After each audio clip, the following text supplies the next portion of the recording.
The Nanodrop sample retention system is innovative technology that uses the inherent surface tension of liquids to hold and measure microvolume samples between two optical pedestals without the use of cuvettes or capillaries. As little as 1 microliter of sample is pipetted directly on top of the lower optical surface. Upon closing the spectrometer arm, a liquid column is created between the upper and lower optical pedestals by surface tension, forming a vertical optical path. The vertical path length can automatically change in real time during the measurement. Shortening the path length enables the measurement of higher concentrations, effectively removing the need to perform dilutions for most nucleic acid samples.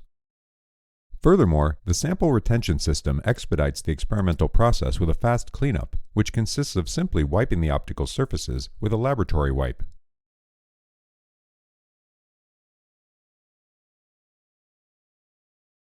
Today we will be demonstrating two procedures for determining nucleic acid concentration using thermoscientific microvolume instrumentation.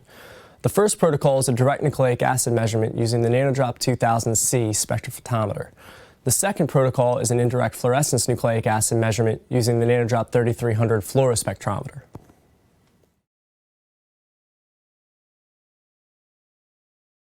To begin, clean the upper and lower optical surfaces of the microvolume spectrophotometer sample retention system by pipetting 2 to 3 microliters of clean deionized water onto the lower optical surface.